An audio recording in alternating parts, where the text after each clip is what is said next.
చిన్నుని రా లోపలికి అంటున్నా. ఆయన వస్తే ఆయన పరిస్థితి చూశారు కదా పాపం. అందరూ లేడీస్ అందరూ ఉండడం, ఆయన అలా నిల్చుండిపోయాడు ఒక పక్కన.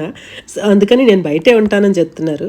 లేదు కేక్ కటింగ్ వరకైనా ఉండని చెప్పేసి నేను ఇక్కడ ఉంచాననమాట. ఫస్ట్ కేక్ కటింగ్ చేసేద్దాము. మా తమ్ముడైతే చాలా హెల్ప్‌ఫుల్‌గా ఉంటాడండి. పనులన్నీ కూడా దగ్గరుండి చూసుకుంటాడు. ఈవెన్ ఇంట్లో పెట్టిన ఏదైనా కార్యక్రమం జరుగుతున్నా అంతా తన భుజాల మీద యేసుకొని చేస్తాడు. ఇప్పుడు ఈరోజు అనుకుంటా వాడు ఫస్ట్ టైం నీట్‌గా కొంచెం రెడీ అయ్యి వచ్చాడు. కానీ ఎప్పుడు రెడీ అవ్వడు. ఇప్పుడు కూడా లైక్ ఏదో ఒక టీ షర్ట్ వేసుకొని ఆ పనిలో నిమగ్నం అయ్యి చెమటలు పట్టేస్తూ ఉంటాడు. నాకు ఫుల్ స్వెట్టింగ్, వాడికి స్వెట్టింగ్. కానీ ఇక్కడ మాత్రం వాడు ఈరోజు మాత్రం కొంచెం ఫ్రెష్గా కనపడుతున్నాడు. సో వాడెప్పుడు ఎందుకు క్యాప్ పెట్టుకుంటాడంటే వాడి తలకి అప్పుడు యాక్సిడెంట్ అయిందండి.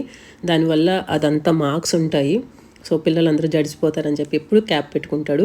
థ్యాంక్ గాడ్ వాడు దాని నుంచి బయటపడ్డాడు. ఆ యాక్సిడెంట్ నుంచి కోమాలోకి కూడా వెళ్ళాడు. 2 టైమ్స్ వాడికి మేజర్ యాక్సిడెంట్ జరిగినాయి. ఈరోజు మా మధ్య ఉన్నాడు. ఆ పిల్లలకి తండ్రిగా, వాళ్ళ వైఫ్కి భర్తగా హ్యాపీగా ఉన్నాడు.